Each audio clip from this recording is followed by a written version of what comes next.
Innal hamdalillah nahmaduhu wa nasta'inuhu wa nastaghfiruh wa na'udzu billahi min shururi anfusina wa min sayyiati a'malina may yahdihillahu fahuwal muhtadi wa may yudlil fala hadiya lahu asyhadu an la ilaha illallah wahdahu la syarika lahu wa asyhadu anna Muhammadan abduhu wa rasuluh. Ibu bapak sekalian, alhamdulillah kita sudah sampai di tanggal berapa sekarang? 12 ya. Mudah-mudahan saum Ramadan kita diberikan kebaikan oleh Allah Subhanahu wa taala.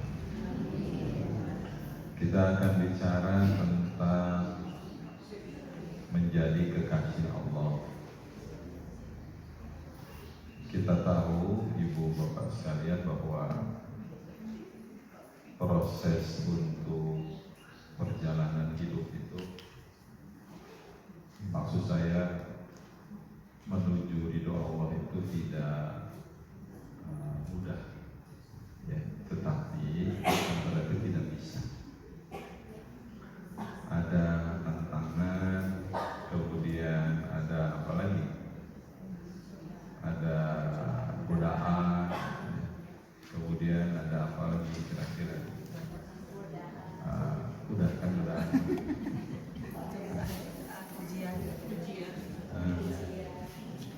Ujian.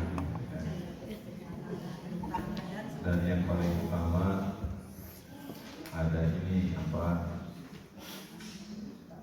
Ada proses panjang yang harus disikapi, proses panjang yang harus dinikmati. Kenapa? Nanti kalau ibu bapak mau kaji kajian tasawuf, itu ada yang dikenal dengan maqamat dan ahwal. Maqamat dan ahwal itu bagaimana seseorang itu sampai kepada kebersamaan bersama Allah. Itu dari mulai banyak, ada yang 7 tangga, ada yang 10 tangga, ada yang 6 tangga, ada yang 60 tangga. Jadi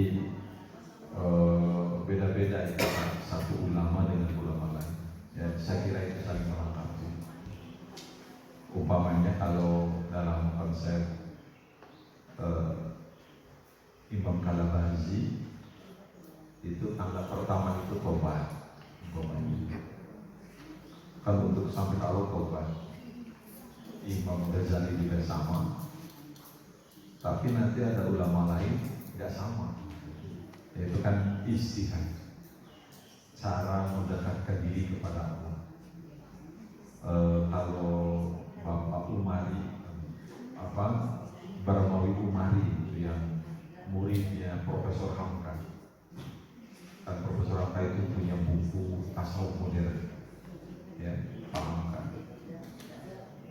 Dari Muhammadiyah, tokoh Muhammadiyah dari Sumatera Barat kan. Atau tasawuf dan pemurniannya, bukunya Pak Hamka, Prof Hamka. Nah, Pak Barmawi Umar itu ada 7, beda dengan ulama lain. Boleh itu. Kalau contoh ya, Pak Barmawi Umar itu dalam bukunya mengatakan bahwa maqamatnya itu tajarrud pertama ini. Tajarrud itu bagaimana kita mengosongkan hati dari dunia. Itu. Jadi selama dunia ini masih ada di hati kita, kita itu tidak akan pernah sampai kepada kebersamaan bersama Allah. Bukan yang miskin, yang tidak miskin. Jadi dunia ini dilepaskan. Bukan yang miskin, tapi hati kita ini tidak terisi dengan dunia. Kalau di dalam satu hadis itu, Innallaha thayyibun la yaqbalu thayyiban illa thayyiban. Allah itu suci, bersih, tidak menerima kecuali yang suci. kesucian hati itu, ya, itu akan mendorong orang untuk mendekatkan diri kepada Allah. Begitu. Ya, sekarang apalagi bulan Ramadan, Bapak Ibu. Kan bulan Ramadan ini aktivitas kita itu kan tertuju kepada pemenuhan spiritual.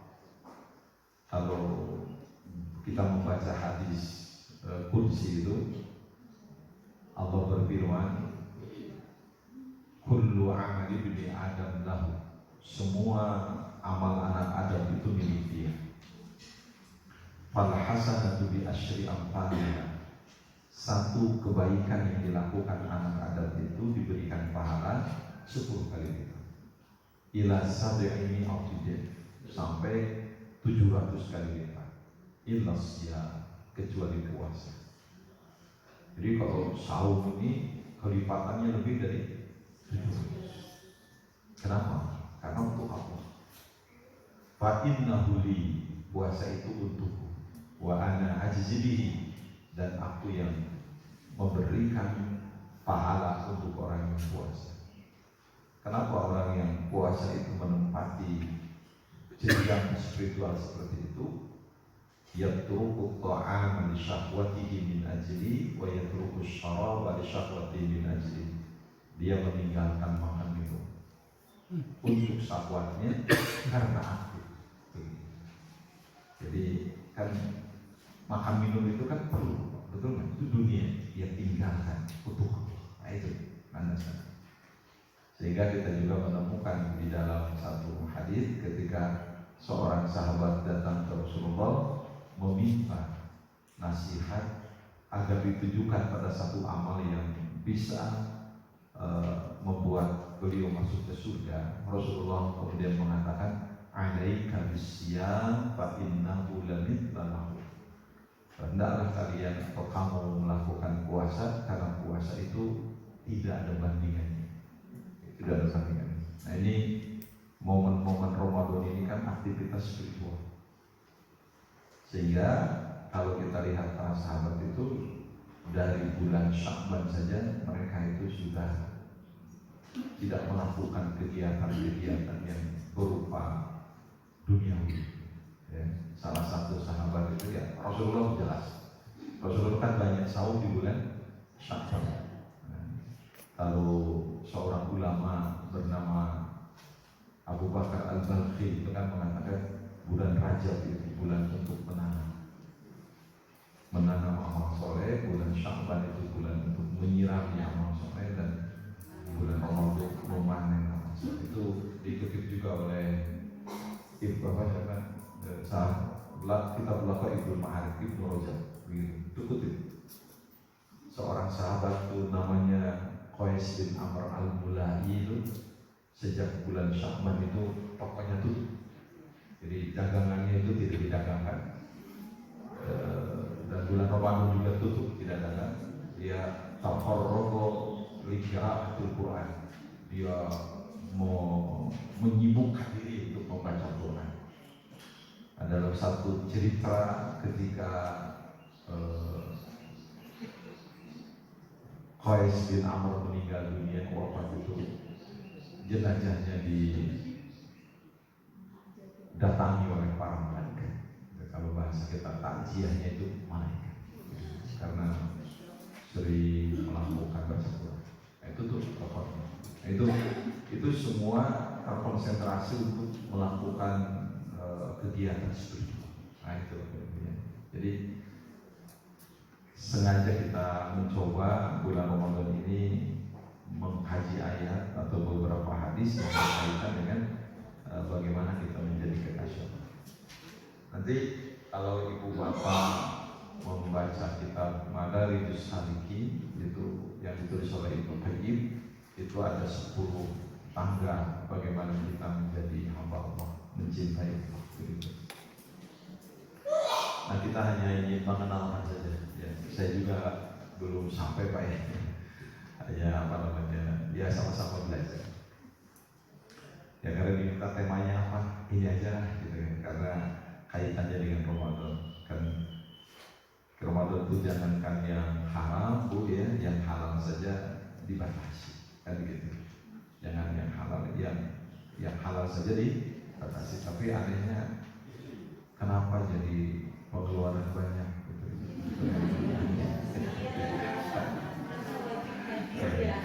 Itu kan paradok ya tadi ya, antara nggak tahu ya itu kenapa begitu gitu ya. Ya mungkin karena berasnya belum turun. Turun. Kalau di kampung saya sudah turun dari truk. Jadi,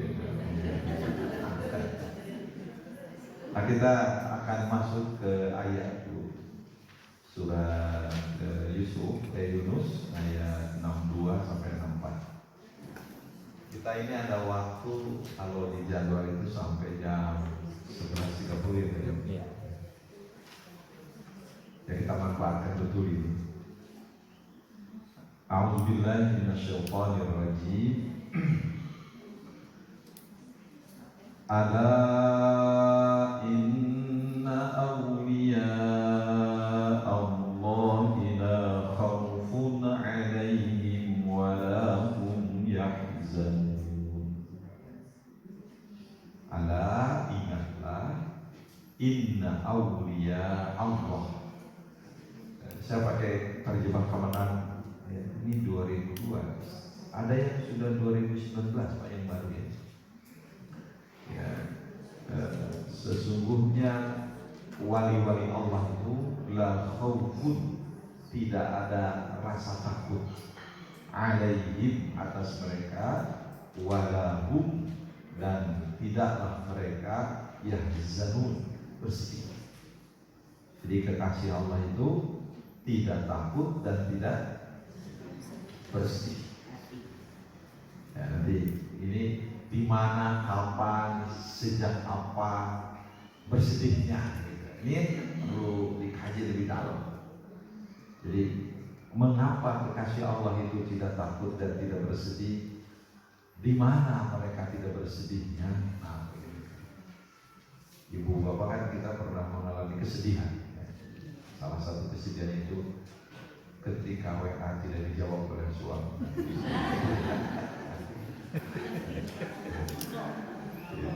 itu kesedihan dunia ini. Siapa itu orang yang kekasih Allah itu? Nah ini sudah disebutkan sifatnya. Alladzina amanu, yaitu orang-orang yang beriman. Wa kanu yattaqun, dan mereka adalah orang-orang yang bertakwa. Jadi wali Allah itu ya dua ini, yaitu orang yang beriman dan orang yang bertakwa. Dan itu wali Allah itu, kekasih Allah itu.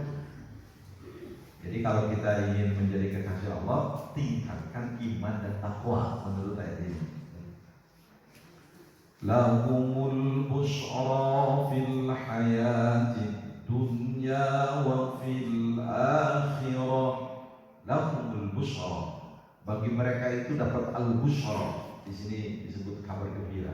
Nanti di dalam tafsir kita buka kabar gembiranya itu apa. Fil hayatid dunya, dalam kehidupan dunia, wa fil akhirah, dan dalam kehidupan akhirat. Jadi kebahagiaan, kabar gembira untuk orang yang kekasih Allah itu di dunia dan di akhirat. La tabdila li kalimatillah, tidak ada perubahan bagi janji-janji Allah. Zalika, itulah wa dia al-fawz. Al-fawz itu kemenangan, al-azim, yang agung. Kemenangan agung itu ya mendapatkan apa? Busyra di dunia dan di akhirat. Itu dulu ya Pak.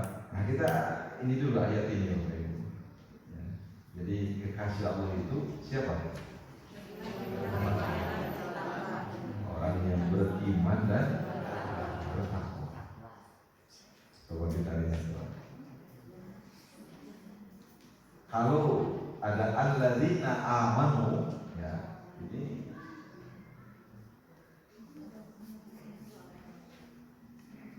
nah, kalau amanu itu kan iman itu apa itu? Kalau dalam tafsir Ar-Razi disebutkan kata aman itu adalah isyaratun ila kamali hadil quwwatin nadhariyah.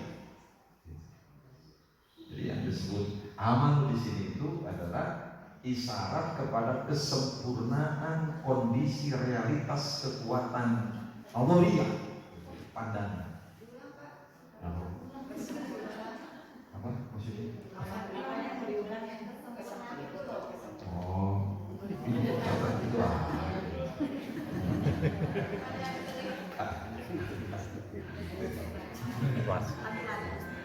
apa? Jadi nanti dibaca saja di kitabnya itu. Jadi yang disebut dengan apa iman itu adalah itu isyarat sempurnanya kondisi realitas pandangan. Susah diterjemahkannya ya, nggak apa-apa. Jadi gini, maksudnya begini Pak. Jadi amal itu isyarat kepada kesempurnaan kekuatan nazariyah, pandangan, persepsi gitu. Iman itu kan orang beriman itu kan persepsinya sempurna, pandangannya sempurna untuk Allah, kan begitu? Ya kan?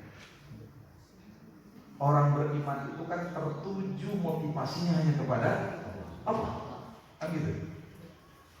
Ketika orang beriman merekonstruksi pemikirannya itu pasti tertuju lillah, untuk Allah semuanya, begitu kan?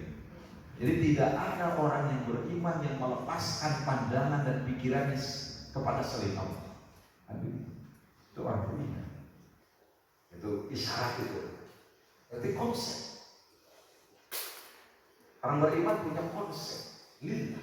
Semuanya Allah. Ketika dia bergerak, pandangannya itu. Kan? Jadi bahasanya tidak ada pikiran-pikiran duniawi di benaknya orang beriman. Jadi ketika dia berjalan atau menjalankan apapun dalam hidupnya itu benarnya itu semuanya Allah. Kan itu orang beriman. Karena kan iman itu kan keterkaitan diri dengan Allah. Kan begitu. Coba kalau kita lihat begini, contoh ya, contoh hadis. Kan ukuran iman itu variabelnya kan jelas. Man kana yu'minu billah wal yawmil akhir falyaqul khairan aw liyasmut. Itu ukurannya jelas. Siapa yang beriman kepada Allah dan hari akhir berkata yang baik atau diam.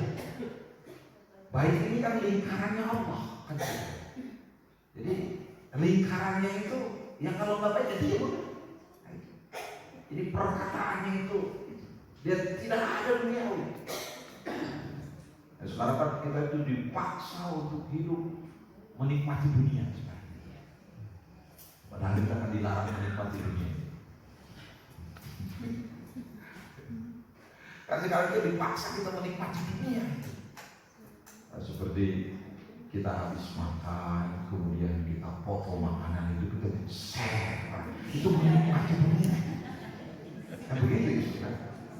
Dan kita ini berusaha untuk memancing orang berkomentar tentang itu. Kan begitu Pak. Maka saya sering bilang ke mahasiswa saya, kamu tahu nggak orang-orang yang pengangguran apa itu? Itu buat status 3 kali sehari. Itu pengangguran.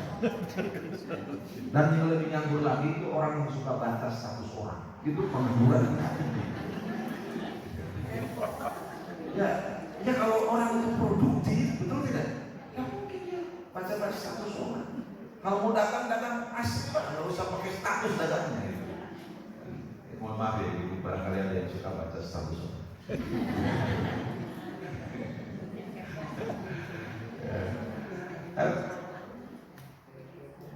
Waktu buat orang beriman untuk Allah. Begitu.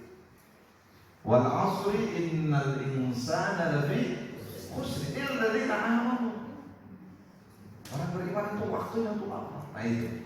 Jadi yang disebut dengan itu begitu ya. Jadi orang beriman itu pandangannya itu Allah. Cara hidupnya Allah. Sistem, konsep. Gitu kan, dipahami. Nah, contoh ketika ibu menikah dengan bapak itu konsep iman atau konsep nafsu?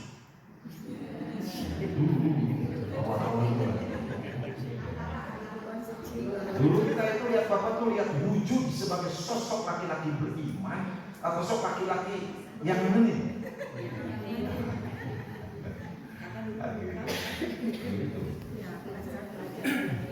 Iya, tidak begitu. Makanya ketika kita punya anak sekarang itu kan kita tularkan itu pandangan keimanan. Kalau mama made yang penting soleh. Kalau dia kaya sih nggak apa-apa. Yang penting soleh.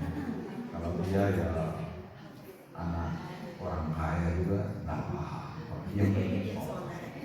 Kan gitu. Itu pikirannya dirubah. Nah kita kadang-kadang pikiran kita itu kan mohon maaf bendawi dunia kan. Kalau melihat orang mulia itu kan dari hartanya. Ya, itu memang pikiran manusia. Saya kemudahan parkir itu tergantung merek kendaraan. Jadi kalau merek kendaraannya kurang munafik ya susah parkir.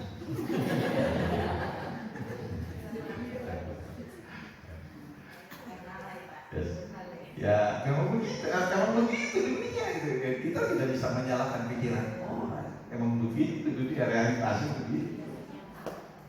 Saya ya lucu juga ya, mau ceramah kan mobil kita ya mobil itulah gitu, mobil yang saya bawa ini. Bukan bersama ya, iya kan? Parkirnya ada yang kosong 3 itu. Kok bapak di belakang saja bapak itu? Itu kosong 3 itu. Satu ini, ya memang mobil kita layaknya di belakang. Nggak usah kita pengen di depan. Mungkin itu untuk mobil yang enak bagus waktu. Kita sih kelas belakang. Saya misalnya kepada dia kan kalau misalnya nggak datang kan nggak jadi ceramahan. Itu kan lebih berharga daripada mobil yang hadir itu kan. Iya kan.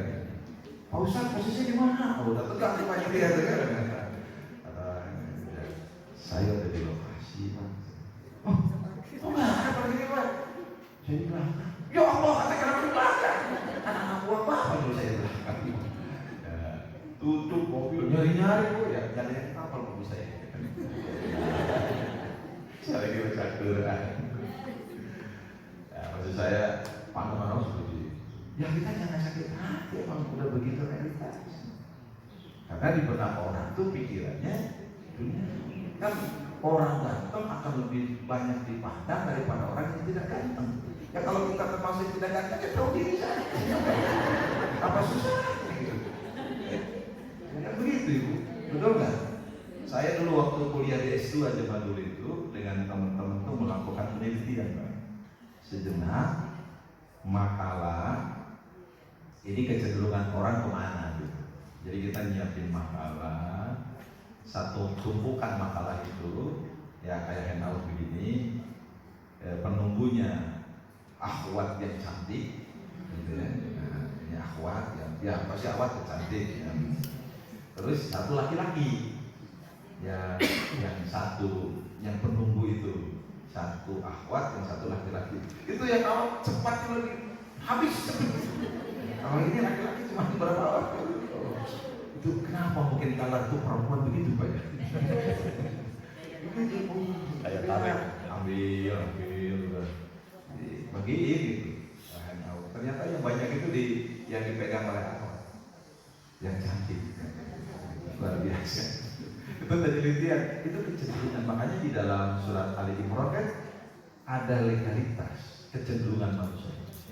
Zuyyina linnasi hubbus syahawat minal nisa wal banin wal qanatiril muqantarati minadh dhahabi wal fiddati wal khaylil musawwamati wal an'ami wal harth. Dzalika mataul hayatid dunya. Itu ada legalitasnya. Kecenderungan orang. Surat itu Ali Imran 14. Coba Ibu buka.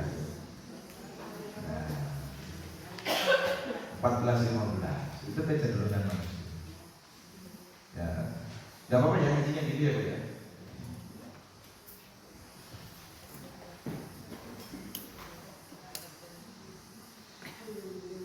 Sudah, saya setiap ketemu sekarang Pak orang di masjid yang dulu di Telkom, di bank, di mana, Ustaz saya udah pensiun, ada yang dua, saya, oh saya juga udah tua ya, gitu. Saya paksa muda terus. Sering ketemu. Sudah ketemu? Oke, itu terjemah Bu. Yang mau terjemah, enggak?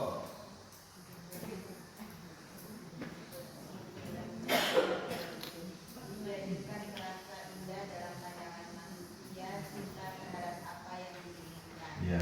Berupa perempuan-perempuan kata beda yang bertumpuk dalam bentuk emas dan perak, kuda pilihan, hewan ternak dan tawon gajah. Itulah kesenangan hidup di dunia, dan di sisi Allah bukan kembali yang baik. Itu kalau dalam setting sosial, itu kan setting sosialnya zaman dulu Pak ya, zaman ini diturunkan kan kuda pilihan. Kalau sekarang apa? Kalau sekarang apa itu? Ya, beda sih. Sekarang ya, tapi harta maksudnya kan dunia, kuda pilihan. Terus coba Bu ayat 15-nya. Katakanlah, maukah aku kabarkan kepadamu apa yang lebih baik dari yang demikian? Lebih baik dari itu semua kan? Apa kata Quran? Bagi orang-orang yang bertakwa di lingkungan mereka kuda-kuda yang mengalir air di bawahnya sungai-sungai. Mereka kekal di dalamnya, dan pasangan-pasangan yang suci serta ridho Allah, dan Allah Maha melihat hamba-hamba. Jadi ada 3 itu, surga, pasangan yang disucikan, dan ridho Allah. Itu lebih baik daripada dunia. Ya, jangan jauh-jauh Pak ya. 2 rakaat sebelum subuh saja lebih baik daripada dunia dan jadi apa itu tidak ada apa-apa dengan 2 rakaat sebelum subuh. Betul kan?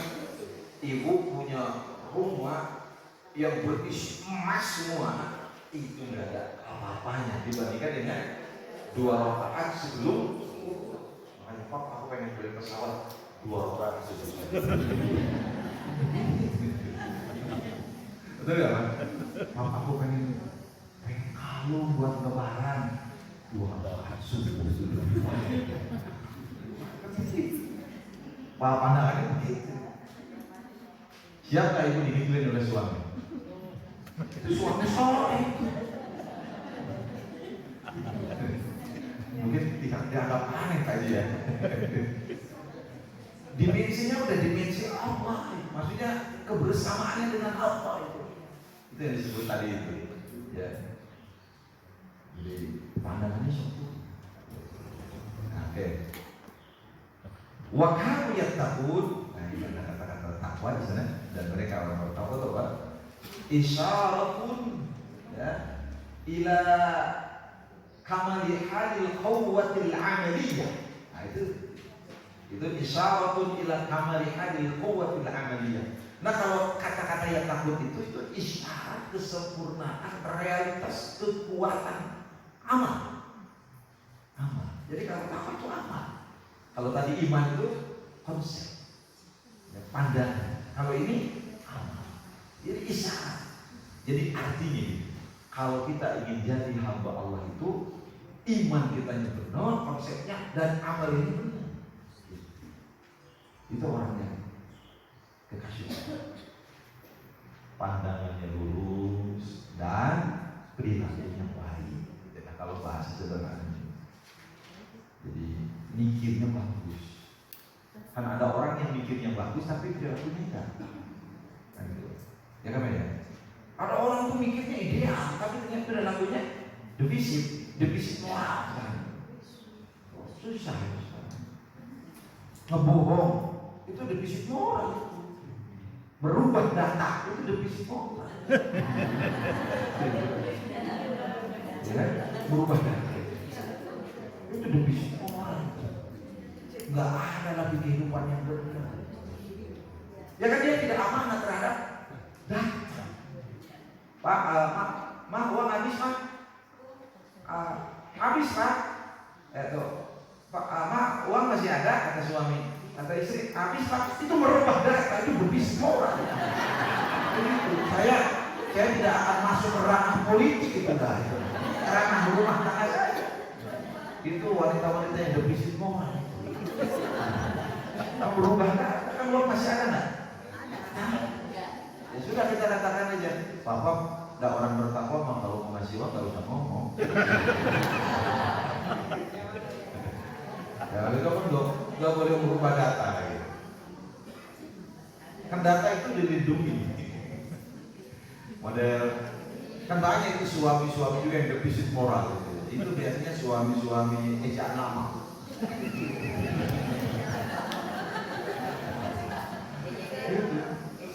Model begini Om. Kan zaman ejaan lama itu kan nulis cecep itu TCE, TCEP. Kalau nulis jang TJNG, terus jang itu jadi yang sekarang ya. Nah, itu istrinya bilang, Pak, iya Mak, itu si Jajang nelfon 7 kali kok kamu gak angkat katanya. Suaminya tahu itu bukan Jajang tapi Yana. Itu berubah data itu. Itu defisit moral. Itu kan suami yang berubah data cinta. Ya merubah data itu, ya itu. Ya mohon maaf, saya di kampus juga nggak mau mahasiswa saya banyak dosa. Pak ini open book Pak, open book. Nggak boleh tutup, bukan. Kamu udah apa Pak? Kamu banyak dosa. Kalau ditutup nanti kamu nyontek dosa. Dibuka saja. Saya izinkan. Toh jawabannya menyimpulkan apa yang ada di buku. Silakan. Yang nggak boleh dibuka HP lah ya. Nanti kamu soalnya settingan nanti. Cukup. Biar berkah. Kalau kamu nyontek kan nilainya nggak bagus. Jangan pernah supaya mahasiswa kita tidak melakukan dosa. Kan dosa berat kan berat. Dosa itu kecil atau berat? Dosa kecil, dosa besar kan? Sayyidina Ali itu mengatakan orang yang mengertilkan dosa atau menganggap dosa itu kecil, dia sudah berdosa besar. Itu kata Sayyidina Ali. Apa kata Abu Bakar? Tidak ada kebaikan yang berakhir neraka dan tidak ada keburukan yang berakhir surga. Artinya Abu Bakar ini mau menyadarkan kita, sekecil apapun perilaku kita dari kebaikan, surga ujung.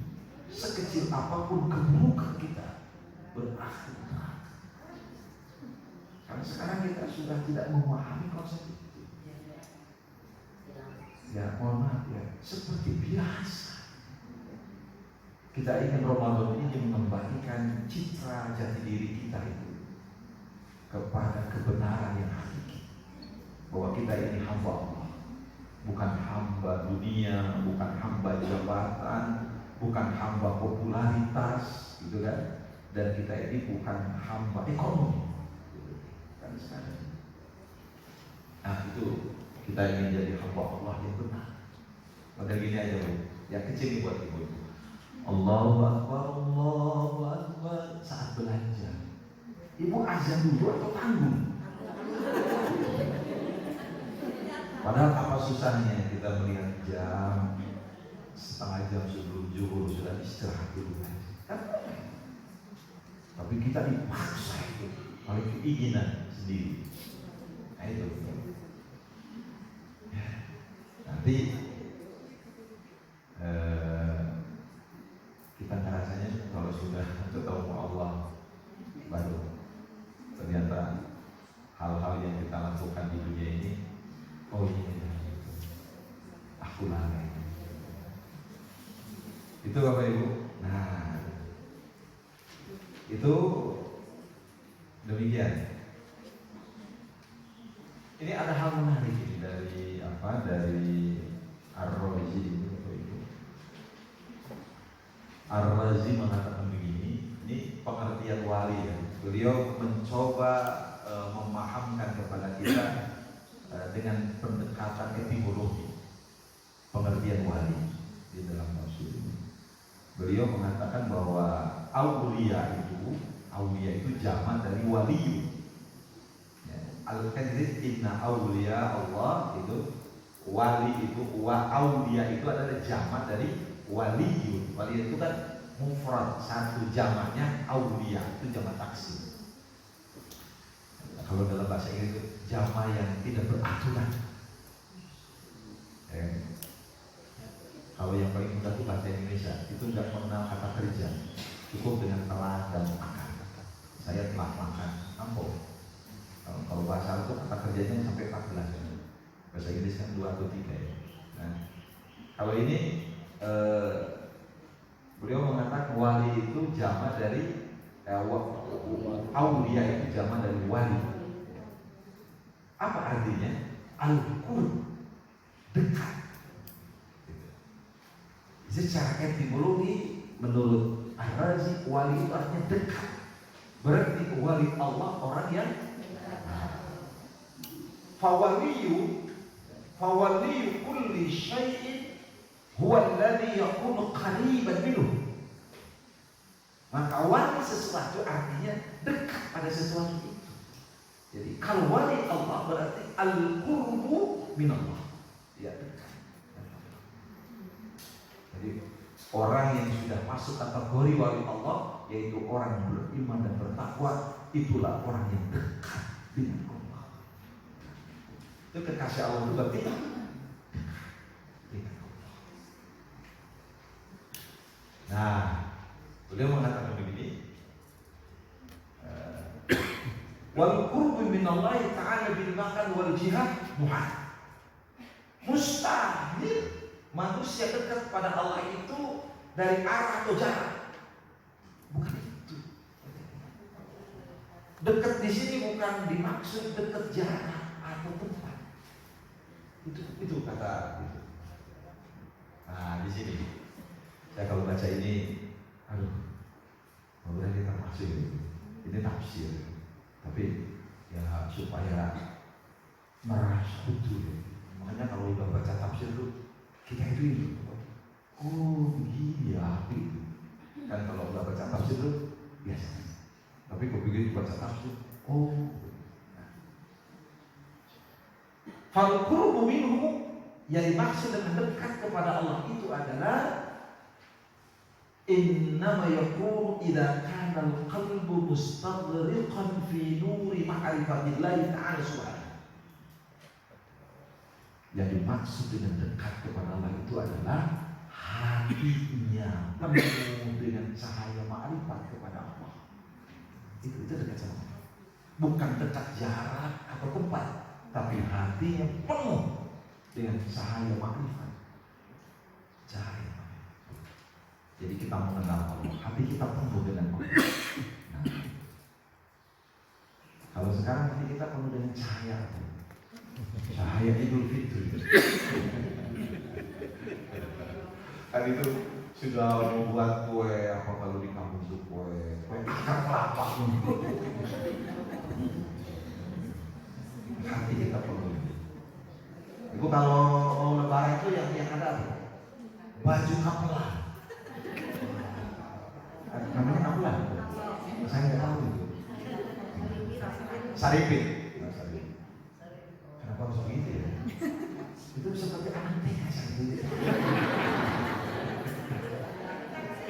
Ya kan kalau mahasiswa kan udah dewasa itu kan nggak baju seragam ya, kecuali jas alma mater gitu ya. Kalau yang baju seragam, kalau kuliah itu nggak ada. Makanya kalau kok ibu nggak ada baju saripin, oh kamu udah kuliahan gitu.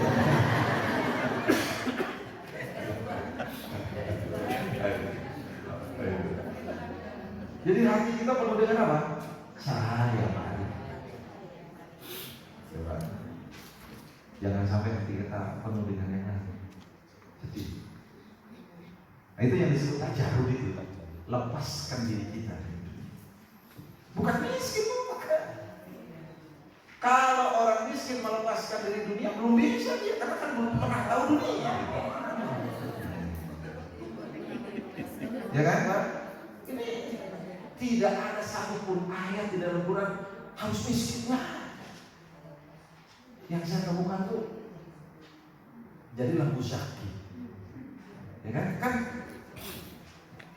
aqimus sholat wa zakat, yang mengeluarkan zakat orang miskin orang kaya. Jadi harus jadi musyakin. Semangat jadi musyakin, jangan semangat jadi mustahil. Jadi jangan ini ya. Oh berarti harus miskin. Rasulullah itu tolong diluruskan ya kalau saya salah. Saya baca satu riwayat Rasulullah itu kalau habis berhubungan badan dengan salah satu istrinya, itu beliau tuh mandi berjamaah bersama istri. Begitu kan? Dalam konteks modern itu nggak mungkin mandi berjamaah di WC di luar, di toilet atau di tempat mandi. Terus nggak mungkin juga mandi berjamaah suami istri di tempat mandi yang di luar kamar sendiri, betul nggak? Oh berarti Rasulullah menganjurkan kita untuk punya kamar mandi di dalam kamar yang luas untuk berdua. Kan kita itu kalau sudah menikah melebar itu kan luas.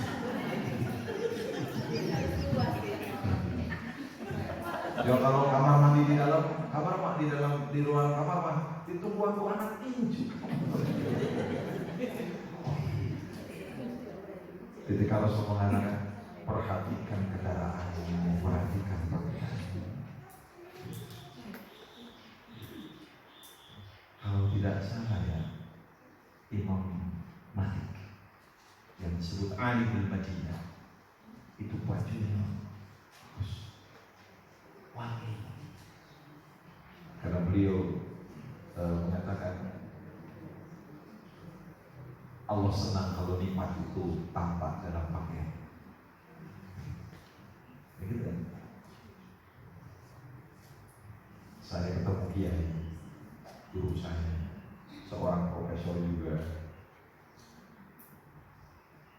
Begitu saya sholat dengan beliau, wangi. Dan saya tahu minyak wangi mahal dan tidak ada di Indonesia. Allah, ada minum. Menghadap Allah. Saya tahu minyak wangi yang mahal.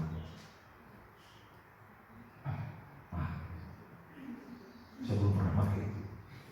Makomnya beda. Wangi ada. Kayak kalau ke Madinah, kalau di Mekah itu, bapak masuk ke itu, tanya aja yang seminggu Pak gak hilang.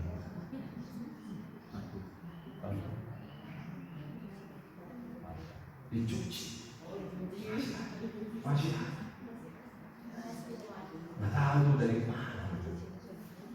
Makanya wajar kalau zaman Rasul itu, kalau orang kaya hewan duduk itu terasa wanginya. Mungkin ibu-ibu tidur sama suami, jangan pakai panas. Biarkan suami usia.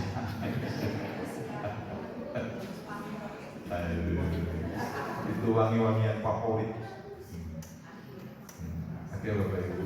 Nah, itu yang pertama. Yang kedua apa? Jadi selain hatinya penuh dengan cahaya marifat kepada Allah, fa'in ro'a dalaila qudratillah. Kalau dia melihat dalil-dalil kekuasaan Allah, bukti-bukti kekuasaan Allah. Jadi kalaupun dia melihat, itulah kekuasaan Allah. Nah, itu orang yang jadi kekasih Allah. Jadi kalau dia melihat bukti-bukti kekuasaan Allah, jadi berarti pandangannya itu bukan pandangan biasa begitu. melihat kekuasaan. Jadi model gini, ibu makan di hajatan, terus gak enak makanan. Yang ibu akan lihat apa yang dilihat? Pertama, ini makanan gak enak, dirasa gak enak. Terus yang ibu lihat apa ya? Kering, jelek deh. Nah itu pertama dulu. Tapi kalau orang yang sudah jadi kekasih, dia melihat kekuasaan. Jadi matanya itu mata pengetahuan, kekuasaan. Wa in sami'a ayatillah. Kalau dia mendengar ayat-ayat. Gak pernah itu telinganya pada pendengarannya pada hal-hal yang murah.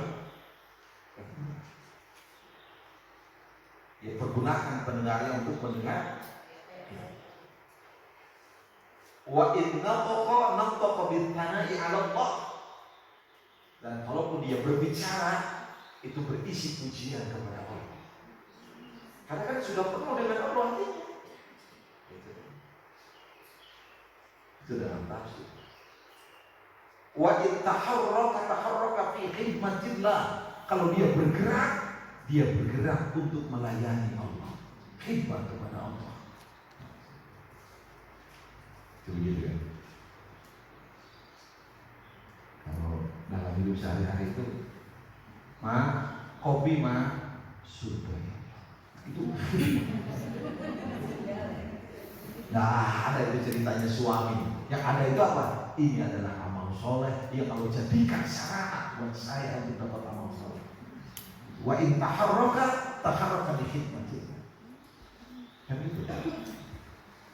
Begitu datang orang miskin ke rumah kita ketok pintu, ini adalah putusan Allah agar aku mengeluarkan uang. Bukan begitu, ya? Bukan begitu. Udah tahu Ramadan dia mana? Dia bergerak khidmat kepada Allah. Itu datang berdoa. Allah telah mengirimkan kepada orang. Apa kata Rasulullah? Rugi seseorang yang masih punya orang tua yang masih hidup tapi tidak melahirkan ampunan untuk dia dan Allah.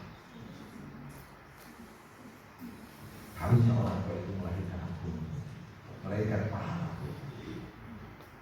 Makanya keberadaan orang tua itu sangat krusial.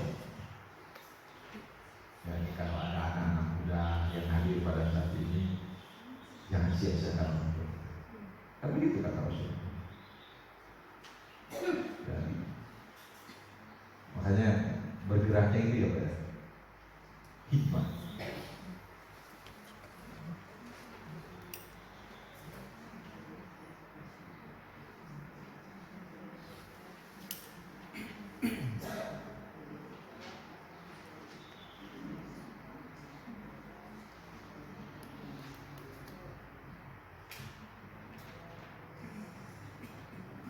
Ada hadis begitu Pak ya.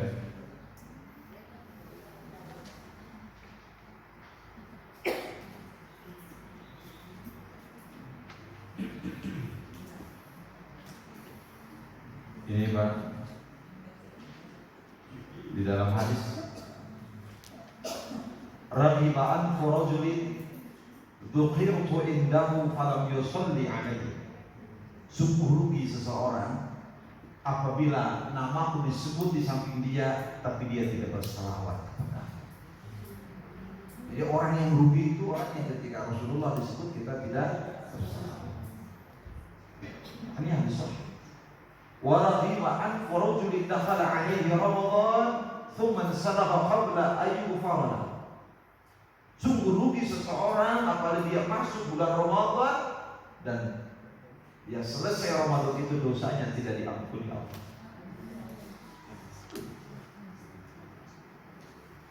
Warahima alfu rajulin, sungguh rugi seseorang adraka indahu abawahu kibar, dia punya orang tua yang sudah tua falam yudkhilahu al-jannah. Orang tua itu tidak menjadi penyebab dia masuk surga. Mungkin. Ini kan khidmat kepada Allah. Betul? Wa in taharraka li khidmatillah. Kalau dia berkhidmat untuk Allah. Kan macam variasinya kan beda di dunia ini. Ya karena kan hatinya tadi udah penuh dengan cahaya makrifat. Ya kan? Makanya ketika dia bergerak pun untuk Allah. Jadi kalau masih ada orang tua itu saran masuk surga. Jangan pernah lelah itu ngurus orang tua itu ya. Nanti kalau sudah tidak ada berperasa. Sehebat apapun orang pasti merindukan tangan orang tua yang merengkuh kepalanya. Sehebat apapun orang itu pasti membutuhkan pelukan orang tua. Doa. Maka kita jangan menyia-nyiakan keberadaan mereka. Mereka itu surga buat kita. Jannah dan nar. Surga terakhir itu adalah orang tua. Kenapa Rasulullah mengatakan ridallah fi ridal walidain, wasakhatullah fi sakhatil walidain. Ridho Allah tergantung ridho orang tua dan murka Allah tergantung murka orang tua. Karena sumber surga orang tua. Rugi seseorang, celaka seseorang. Dia punya orang tua yang sudah tua, tapi tidak membuat dia masuk ke surga. Tidak membuat dua orang tua itu penyebab dia masuk surga. Rugi orang. Ini yang disebut taharraka li khidmatillah. Yang dia tahu khidmat kepada Allah. Gitu. Kan Muhammad dalam jiwa kita berlepas. Saya repot, saya ngurus orang tua. Demi Allah, anak itu sudah berbuat dosa. Ketika dia mengatakan, aku sudah repot mengurus orang tua. Demi Allah saya katakan, anak itu sudah berbuat dosa. Karena kebaikan orang tua itu tidak akan pernah bisa dibalas dengan Allah. Justru kita harus merepot-repotkan diri untuk mengurus orang tua. Harusnya begitu. Bahagia lah ya kalau di antara kita masih ada orang tua. Di dalam kitab Ar-Ruh itu saya lupa lagi nama seorang ulama ya. Beliau ini ketika ayahnya meninggal dunia, tiap hari datang ke kuburan ayah itu. Ini dalam kitab Ar-Ruh yang ditulis oleh Ibnu Qayyim. Tiap hari datang. Saking sibuknya ulama ini mengajar sampai jarang datang lagi ke makam ayahnya. Ya untuk duduk mendoakan, suasana zikrul maut kan itu ada kan ketika kan beda ingat mati di rumah dengan ingat mati itu. Begitu beliau sudah lama betul datang lagi ke kuburan itu. Ini cerita di dalam kitab Ar-Ruh. Kemudian beliau ini saking lelahnya tertidur di samping kuburan ayahnya. Dalam tidurnya ini mimpi ulama ini. Dan mimpinya itu kalau bahasa kita, lama kamu gak ketemu ayah merindukanmu. Dan dalam mimpi itu dia melihat ayahnya masih berpakaian dengan pakaian yang baru dikubur gitu. Orang-orang sini pun rindu pada Allah. Yang namanya mimpi ya, itu perlu banyak interpretasi. Tapi saya memahami pertemuan kebahagiaan dengan orang yang sudah wafat itu salah satunya yang mati. Kalau saya memanah itu, yang itu kerinduan. Dan tidak semua orang diberikan mimpi bertemu orang tuanya yang sudah wafat.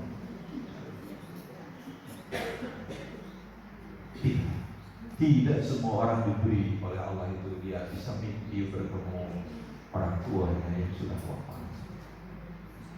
Tidak semua. Nah makanya sangat kerasa sama kita kalau Rasulullah mengatakan sungguh rugi seseorang yang orang tuanya masih ada tapi keduanya tidak menjadi penyebab dia masuk ke dalam surga. Ini yang disebut wa in taharraka taharraka li khidmatillah, kalau dia bergerak untuk khidmat kepada Allah. Itu Bapak Ibu sekalian. Wa in izzahada fi ta'atillah. Dan kalaupun dia bersungguh-sungguh di dunia ini, dia bersungguh-sungguh untuk taat kepada Allah, yang tidak ada. Jadi kalaupun dia bersungguh-sungguh, cuma satu, dia sungguh-sungguh untuk taat kepada Allah karena kekasihnya. Gitu. Ini yang ditulis oleh dalam kitab Nasaihul Ibad itu, yang di pesantren dipelajari. Ketika Ibrahim ditanya, li ayyi syai'in ittakhadallahu khalila, dengan apa Allah menjadikan engkau sebagai kekasih? Ibrahim kemudian mengatakan salah satunya, ikhtartu amrallah ala amri ghairi. Aku pilih perintah Allah daripada perintah yang lain. Maksudnya, aku dahulukan perintah Allah daripada perintah yang lain. Kalau dalam bahasa kita sekarang ini, aku bersungguh-sungguh ya dalam ketaatan kepada Allah. Makanya kan para sahabat itu, kalau kata Rasul sudah dikatakan sholat, zakat, kan tidak ada istilah talangke. Talangke itu bahasa Indonesianya apa itu? Mengke-ngke.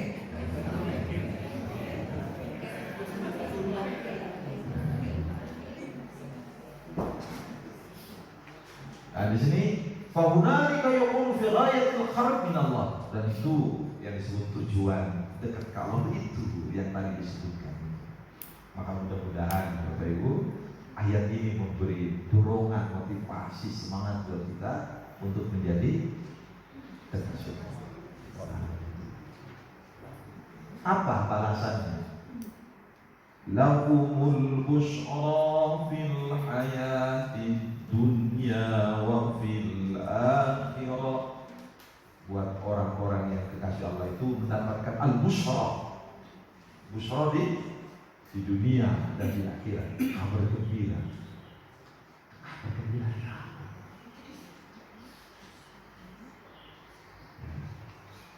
Ini al-busyra, Bapak Ibu ya. Banyak sekali pengertian busyra ini, Pak.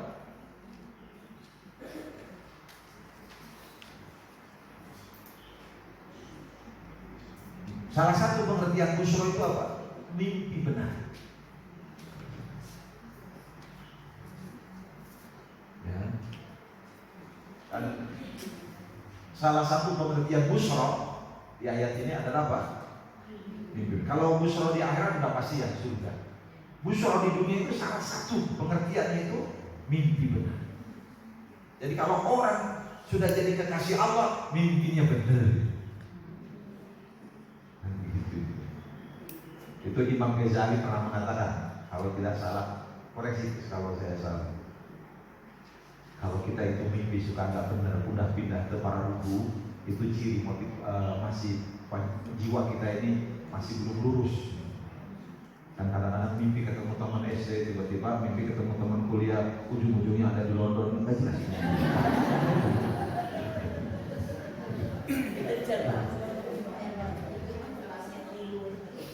Kenapa? Karena dia sudah jadi kekasih Allah, mimpinya benar. Itu kebahagiaan. Kan di dalam hadis, mimpi itu ada 3, ar-ru'ya thalatha. Mimpi itu ada 3. Yang pertama apa? Al-hammu yuhabu bihi ar-rajul minan nahar ayarau fil lail. Ya, keinginan seseorang pada siang hari terbawa mimpi. Begitu, kan mungkin. Oh. Ini Bapak kan lihat foto caleg itu di mana-mana, kan Bapak itu caleg di mana-mana tuh. Terus Bapak senang tuh sama salah satu caleg. Bagus ini caleg ini cantik. Kebawa mimpi. Sampai Bapak itu dalam mimpi itu menikah dengan dia. Nah itu harapan. Kan bangun begitu. Dodol. Yaitu al-hammu yuhammu bihi ar-rajulu minan nahar fa yarahu fil lail. Keinginan kita. Jadi akhirnya kita ke bawah mimpi itu. Apa bahasa yang sederhananya, Pak? Ya, keinginan siang hari. Gundam apa Pak? Bahasa Sundanya apa itu, Sob? Karena siangnya pengen bakso, jadi mimpi bakso. Aduh enak bakso, nanti siang tadi pengen bakso kan? Bukan alami lagi, itu bundar, ke bawah mimpi lah. Ibu sering katakan, ibu lihat foto Robi Sugara. Jangan dulu. Kan ibu seusia sama Robi Sugara kan? Zaman dulu tuh Wede Mukhtar. Itu artis zaman dulu ibu. Roy Mati. Ternyata mimpi ketemu dapat hadiah dari beliau. Kan bisa jadi itu tiap hari begitu. Yang kedua, wa hudurus syaitan. Mimpi yang dihadirkan oleh syaitan. Ya. Kan mimpi itu kan yang masuk. Setan membawa mimpi. Jadi ngasih mimpi ke kita biar kita jauh dari Allah. Contoh, ibu, ini contohnya gak enak ibu ya. Mohon maaf, ibu tiba-tiba mimpi suami kawinan. Ya mungkin saja. Ya ini kan saya contohnya gak enak. Supaya kerasa gitu loh. Tiba-tiba, kan kadang-kadang perempuan suka husnuzon. Ini ilham. Lalu saja itu hudul syaitan. Ibu mimpi. Kalau mimpi jelek, dia apa ya? Meludah ke sebelah. Terus jangan diceritakan, berlindung kepada Allah supaya tidak jadi kejadian kan? Kan itu sudah ada itu caranya itu. Ya, suami sebelah kiri. Lanjutkan. Jangan. Sudah kan? Coba, habis mimpi, ibu suka ke bawah nggak dalam kehidupan? Ibu ngelamun, kesel kita kemarin. Nah, itu. Padahal kan, marah. Tuh buat apa tuh? Mau pergi ke kantor tuh. Sepatunya tuh kasih. Ibu melamun, dia tanya tetangga juga nggak menjawab.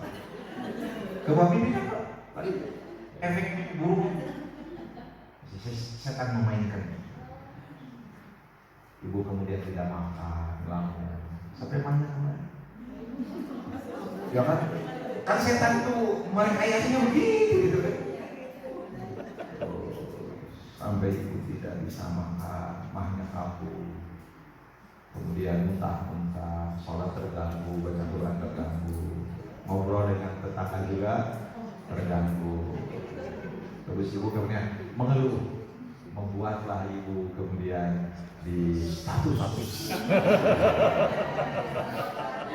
Ibu kemudian menulis kata-katanya, matahariku tak terbit lagi. Ibu tiba-tiba jadi pujangga. Allah Akbar.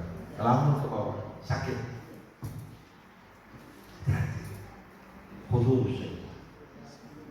Saya ingin mengatakan ini, ibu mimpi benar jelas itu kebahagiaan. Orang yang mimpi dia benar itu benar. Ya. Nah yang ketiga apa itu?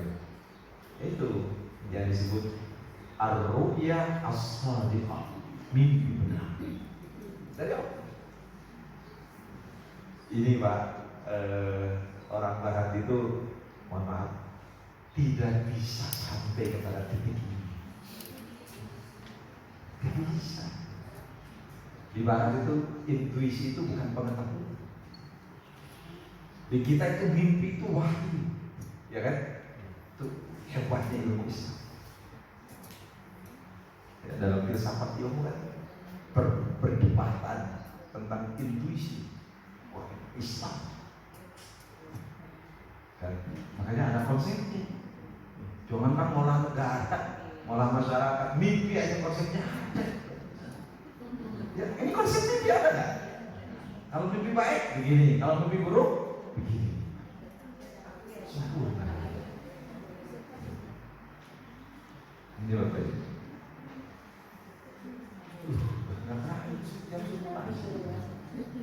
Ada tanya jawab Pak Haji?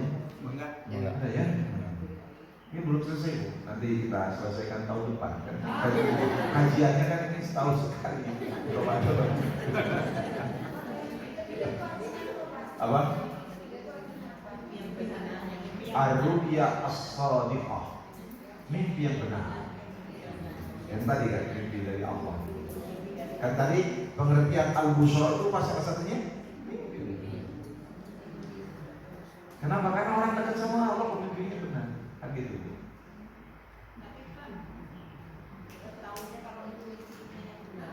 Nggak tahu.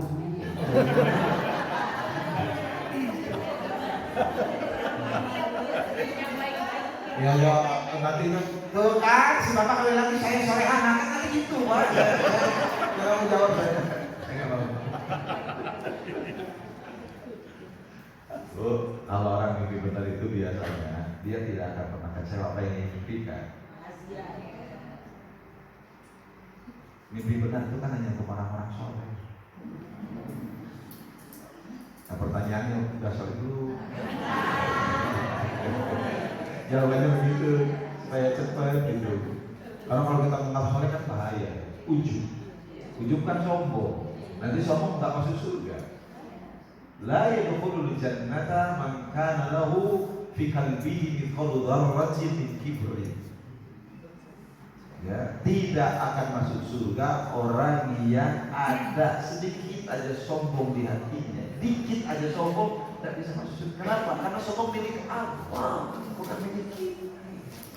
Al-kibriya'u izari, sombong itu selendangku.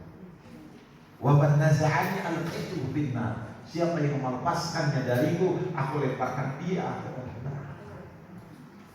Karena kita punya apa? Apa yang kita miliki? Jabatan, nah, harta, nah. Kenapa dunia disebut mata'un guru, disebut mata'un khalil, la yubru wa lahun? Kenapa? Karena memang bukan milik kita. Ya, coba apa yang sekarang kita miliki? Hak guna pakai. Hak milik itu cuma di sertifikat. Bapak ini punya rumah, sertifikat nama bapak. Bapak meninggal dunia, selesai. Hak guna pakai doang, udah selesai. Mobil hak guna pakai. Apalagi bapak punya sopir jadi pejabat, tak pernah kita bawa mobil yang banyak menikmati sopir. Hak guna pakai.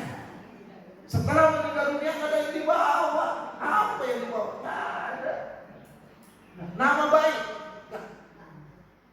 tergantung nama kita. Ya makanya ada seorang ustaz mengatakan itu buktinya. Kain kapan nggak ada sakunya itu ciri. Kamu ngerti nggak mengeluarkan dunia kamu mati. Kan nggak ada sakunya kan? Ya, kalau ada sakunya yang pramen yang bisa dibawa. Luar biasa. Ketika kita meninggal betul. Jangankan baju, pengen pakai kaos kaki bolong aja nggak bisa. Nggak bisa. Udah selesai. Udah. Itu Abdullah pakai. Oh kita kan bangga. Ini rumah saya ini Ustaz. 70 tahun saya pengen punya rumah ini. Padahal usianya cuma 60 tahun. Dari mana? Ini Ustaz, rumah itu. Makanya bersyukur kalau kita punya segala sesuatu dari Allah semua. Ya. Makanya itu yang membuat Abdurrahman bin Auf nangis ketika buka itu. Kan beliau itu orang kaya. Abdurrahman bin Auf kaya. Para pembantunya itu menyiapkan makanan yang lezat-lezat, yang enak-enak ketika mau buka. Begitu mengambil makanan itu Abdurrahman bin Auf, pas azan pun nangis. Para pegawainya kaget, ini Tuhan kenapa Anda menangis? Bukankah makanan ini sangat besar yang bisa Tuhan nikmati? Kata Abdurrahman bin Auf, aku sedih ini satu. Jangan-jangan inilah balasan ibadahku di dunia, hingga di akhirat nanti aku dapat apa-apa. Justru aku inginkan nanti aku bahagia di akhirat. Sahih hadisnya. Ketika Rasul mengatakan orang-orang kaya mahbusun, apa itu? Terhalang. Orang kaya itu dihalangi dulu. Maksudnya karena diatur Tuhan, ditanya. Nah, kalau ibu orang kaya tapi hartanya diberikan untuk akhirat, kan hisabnya yasir, dihisab dengan mudah. Hartamu ini dipakai apa? Oh, pengajian. Oh, cantik. Suamimu? Mungkin begitu. Saya juga tidak tahu pasti gimana.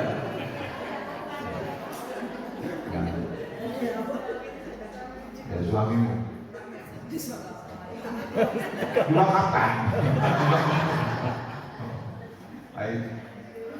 Saya sudah taat sama beliau. Sedih. Makanya kita kan pengen hisab aja sih, pengen dihisab dengan hisab yang udah kan masuk surga gue hisab. Kalau kita baca kan 70 sahabat Nabi, 70 ribu kan dari total itu. Itu juga sudah diambil kasah satu.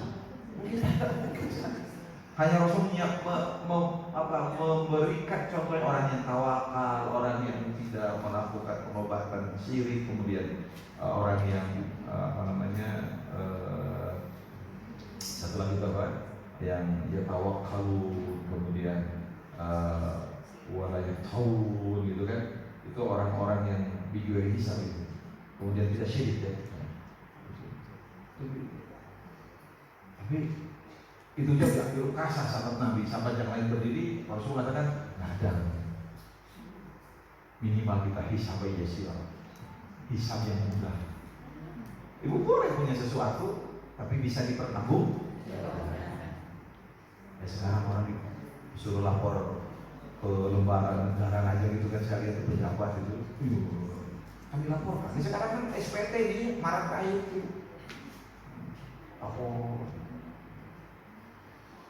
kan pejabat negara itu kalau menikahkan anak aja kan bayar, itu nggak boleh lebih 1 juta ya, kalau tidak salah itu amplop.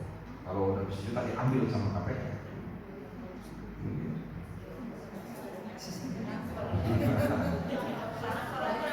Diperiksa di akhirat lebih dahsyat tuh. Oh, di akhirat mah nggak ada ceritanya. Ibu, saya tanya, maaf, sehebat-hebatnya suami, pernah ibu bohongi kan?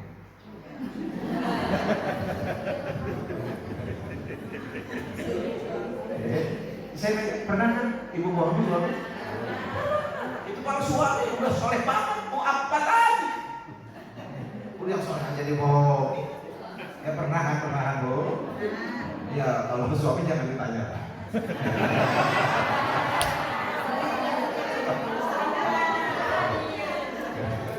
2014.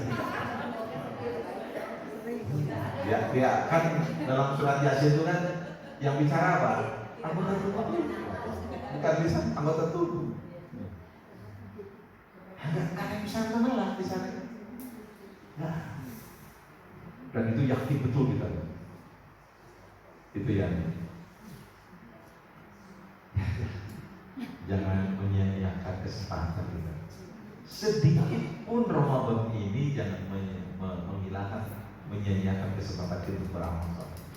Itu yang saya suka ingat terus Pak, ke si Bapak itu ya di pesantren kita di Purwakarta. Sering saya ceritakan ini. Ya saya habis ngajar di pesantren. Pesantren kita itu kurang lebih 1.500 kurang lebih ya. Itu warga belajar gratis. Hanya kita nyiapin kencangnya aja. Ya ibu-ibu belajar doa dari dasar sampai lanjutan gitu. Seminggu itu sampai jam 9. Ada jemaah kita, warga belajar. Kita namanya warga belajar. Santri kita namanya warga belajar. Jam 5:30 saya duduk kita habis ngajar itu. Tiba-tiba ada bapak tua jenggot di balik lagi, jamaah udah pulang. Dia balik lagi. Ada apa Pak? Ada yang ketinggalan Ustaz. Baik. Dia sholat 2 rakaat di masjid. Dia apa ya? Ketinggalan mungkin barang. Kau sholat, kau kita ya tuh masjid. Begitu. Terus dia betulin sepatunya, dia pulang lagi. Kenapa Pak? Yang ketinggalan? Belum sholat, Ustaz. Saya tadi udah sampai di sana. Ingat hari ini belum sholat kan saya ya sedekah terus kalau ke sini, kan di sini nggak bayar sedekah terus. Makasih Pak, mudah-mudahan kan besok juga masih ada waktu. Kan normal saya ngomong gitu kan. Kalau udah jauh, ya besok lagi. Pak Ustadz kan bilang kalau mau amal soleh jangan ditunda dulu. Belum tentu kita besok ketemu. Yakin betul. Ya Allah, kok saya jadi malah nunda orang amal soleh besok. Jangan ditunda. Kalau ibu pengen baca Quran, baca. Kalau ibu pengen sedekah, sedekah. Kalau ibu pengen amal soleh, tapi penuh cinta. Bukan telepon dengan cepat usah buru. Di mana ya? Tiga kali.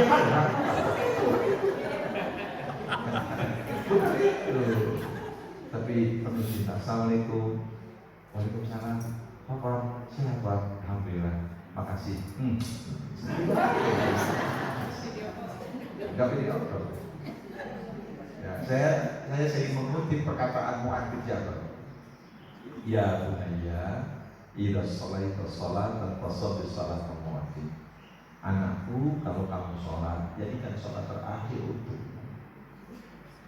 La tadunnu annaka ta'udu ilaiha abada. Kamu jangan menganggap setelah sholat ini kamu bisa sholat lagi. Gitu. Kamu jangan menganggap setelah sholat ini bisa.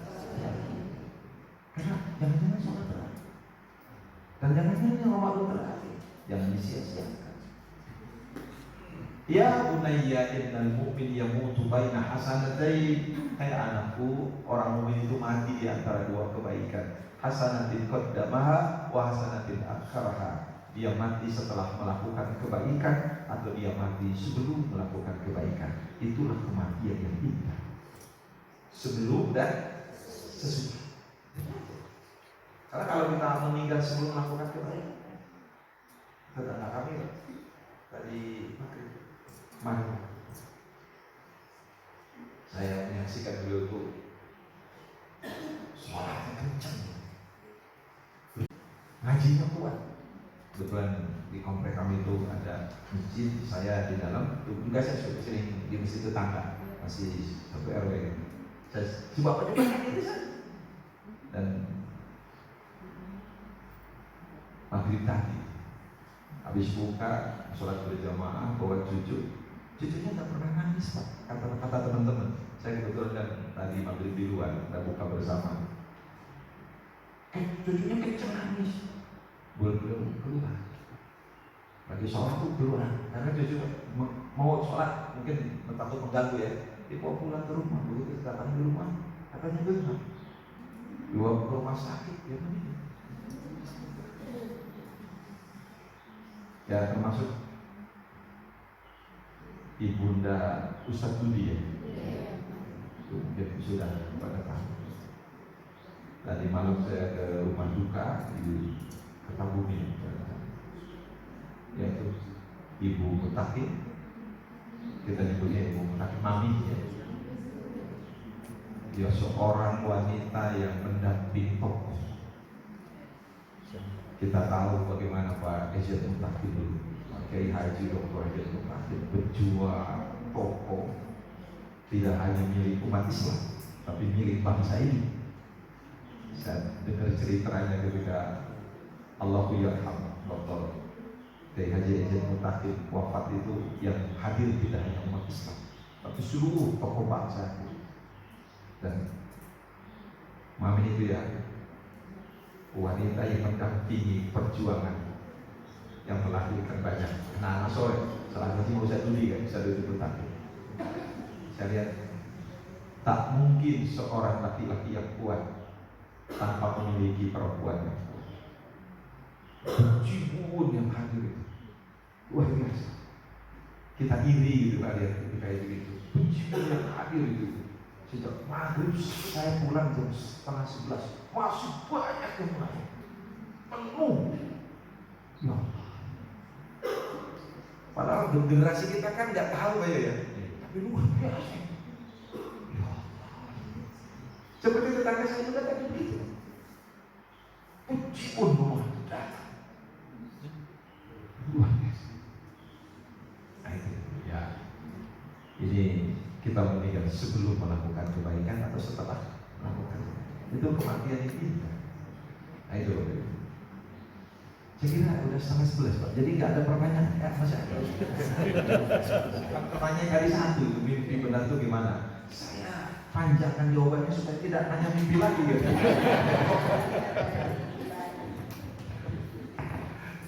Pak, demikian Ibu-ibu.